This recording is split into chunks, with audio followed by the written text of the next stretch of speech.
Thinkware U1000 and the GNET G-ON4. I'm Ben from Safe Drive Solutions, and this is the battle of two 4K dash cameras. Don't forget to like and subscribe, and if you do have questions, leave comments down below. And I will tell you, you are going to want to check out the night vision comparison. It is going to absolutely blow you away when you see the difference in night vision between these two units. Anyways, let's go. Dashcam resolution. The Thinkware U1000 is using a front 4K 8 megapixel Sony Starvis sensor and a rear 2K 1440p 5 megapixel Sony Starvis sensor. Now, for the GNET G-ON4, they're actually using a front 4K 8 megapixel Sony Starvis with a different Sony sensor than what's used there. They're using the IMX515. And for the rear, they're using a 1080p Sony Exmor image sensor. Viewing angle. The Thinkware U1000 has a front 150 degree wide viewing angle and a rear 156 degree wide viewing angle. The GNET G-ON4 has a front 150 degree wide viewing angle and a rear 140 degree wide viewing angle. High dynamic range. Thinkware does not have high dynamic range, but it does have wide dynamic range.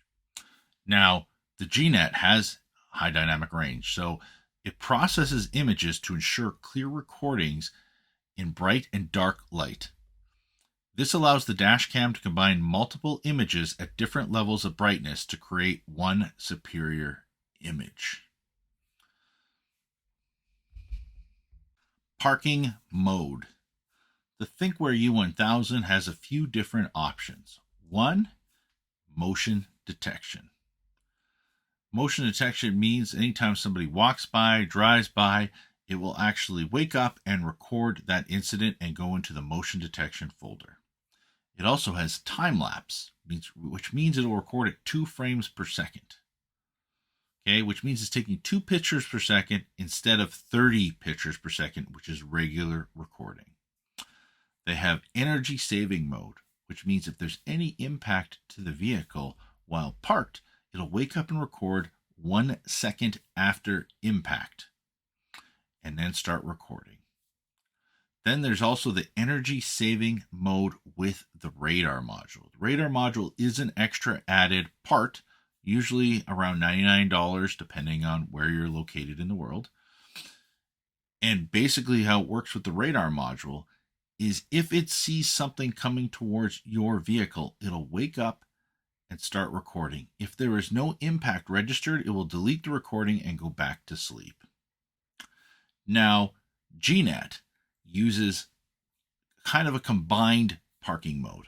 So it does either time lapse on its own at 1 frame per second or time lapse in conjunction with motion detection.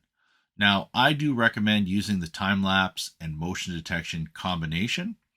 The main reason why is because it will record at 1 frame per second, and if it detects motion in the video, it will then wake up and not wake up, it'll record at 10 frames per second. And when it takes that video at 10 frames per second, it'll take it and automatically put it into your event recording file folder.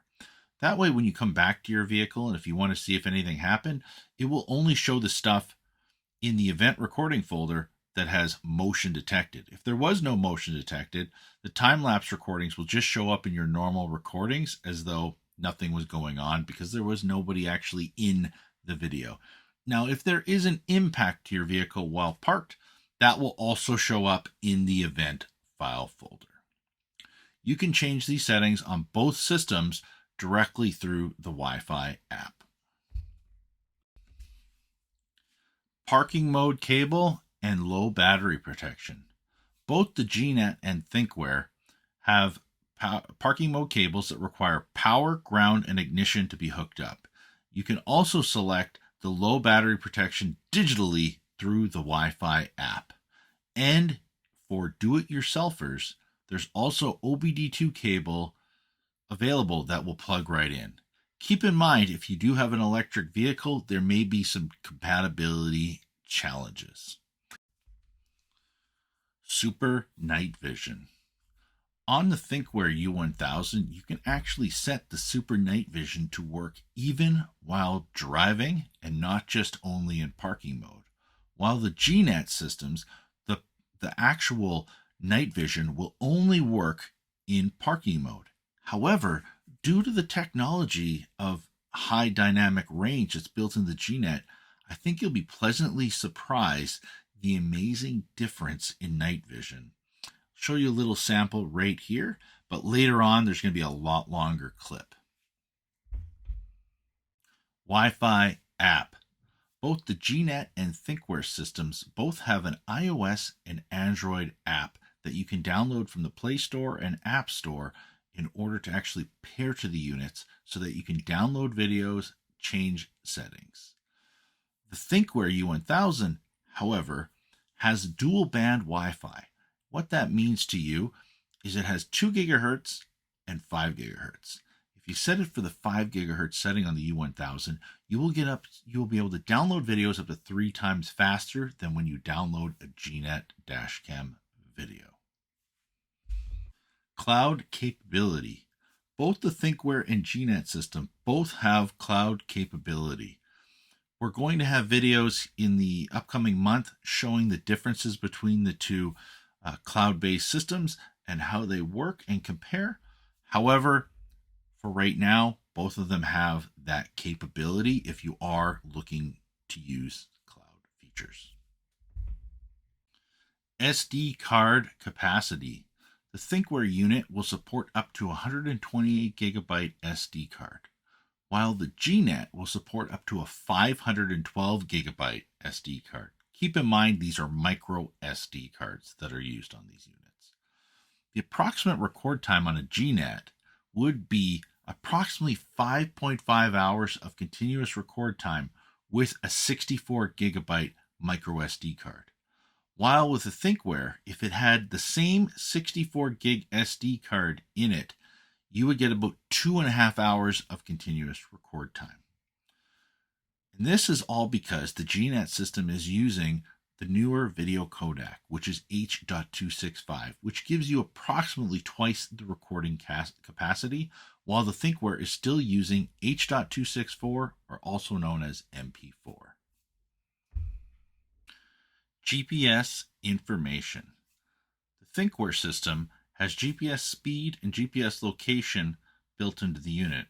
As well, it will give you red light and speed camera location information. It will say prompts like red light camera in 500 meters, speed camera in 500 meters, speed limit 50 kilometers an hour.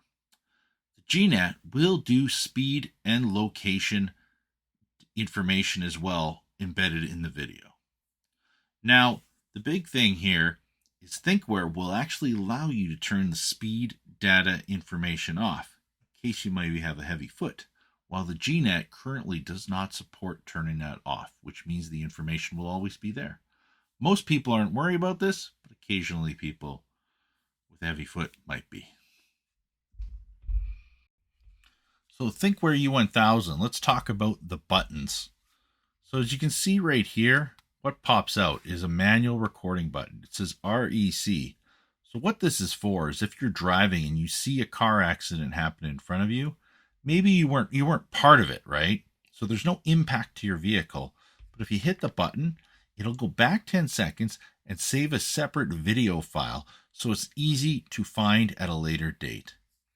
There's also, if you see right up here, this is your power button if you wanted to turn it on and off manually for whatever reason. There's a Wi-Fi button, so you can turn on the Wi-Fi. That way you can pair your phone.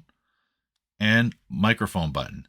So if you want to turn the audio on, you can turn it on or off quite easily through here. We go to the side here, and at the top, this is your radar plugin. Right below that is your DC input. Right here is the DC input that you would use, and your rear camera input. And the one I didn't talk about there, that's more for like an external GPS antenna, but typically the GPS antenna built in is more than good enough. I've never actually had to hook up an external GPS antenna to this. Okay, and on the other side here, as you can see, this is where the micro SD card goes in. The back side, there's a mount that actually clicks in here and slides into place with 3M tape. It's currently in the vehicle right now, otherwise I would love to show it to you. The GNET G-ON4, as you can see, this one here, there you go.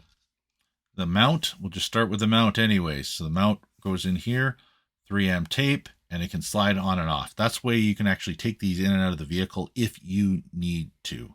I know I've heard people ask me if they were worried about theft. I haven't really seen any issues with people stealing dash cameras, but if you are someone who is worried about it, these do come on mounts and you can take them in and out. Now, we go to the top. Here's the actual connections here. So as you can see right there, that is your rear camera input. Okay, so that's where the cable plugs in. Right next to that is the DC 12 volt power input. This is your Wi-Fi dongle. They use a little exterior thing. It's just supposed to help with taking heat off the board so that it's supposed to be able to withstand higher temperature levels. On the side here, right above the camera, this is where you actually get access to the micro SD card. So in this current kit, comes with a 64 gig card. If you wanted to upgrade to like a 256, 512, you have that capability of just popping it in there. This other side here, this is your power button. On the front side, you're going to see right here, this is the Wi-Fi button. Now, if you do want to go into cloud settings, you push and hold this for about 5 seconds and it will go into cloud. And right here, this is your manual recording button. Very similar to Thinkware. You can hit that if you need to do any manual recordings at all.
Wow, I really hope you enjoyed watching our sample video footage, because that night vision was something else. I've tried a lot of dash cameras, and I gotta say, that really wowed me.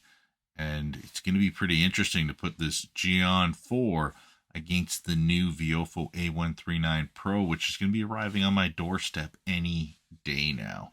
This is going to debut on Tuesday, and I think Wednesday I'm going to be receiving the Viofo. I'm going to have to play with that for a few weeks and do some testing as well. More 4K cameras, just waiting to see what else comes out there. Anyways, needless to say, few people were asking me to put pros and cons in some of my videos. So here we go. The Thinkware U1000's pros over the G-ON4. 2K rear camera. 5 gigahertz Wi-Fi, which will give you up to 3 times faster speeds on downloading videos. You can turn off the speed data for people with heavy foot. Can change front camera to 60 frames per second. And it'll change to 2K resolution as well when you do that. And it has energy saving mode for parking mode. The cons of the Thinkware U1000. No high dynamic range. It's still using the H.264 video codec. The max SD card you can put it is 128 gigabytes. Night vision is just a step down on what we've seen with the G-ON4. And a lot of my clients will say it tends to talk too much compared to other dash cameras. Now let's go to the GNET G-ON4. The pros, it has high dynamic range. And the high dynamic range works properly as well. Keep in mind, a lot of companies will put a new technology on a dash camera, but then it actually will not function correctly, which I have shown in some of my videos. It has H.265 video codec. It'll support up to a 512 gigabyte micro SD card. The night vision, well, you've seen it if you watch the videos. Pretty amazing. And it uses the new Sony image sensor, the IMX515. The cons, it's using a rear camera that's 1080p, and it's not even a Sony Starvis. No 5 gigahertz Wi-Fi, so it's still using 2 gigahertz, and you cannot turn off the speed data. Anyways, really hope you enjoyed this video. Please don't forget to like and subscribe. If you do have any comments at all, feel free to leave them down below. And we're happy to hear. If you guys have any other ideas or things that you want to see on other videos, please let us know. Write it in the comments. We'd love to try it out. Till again, cheers.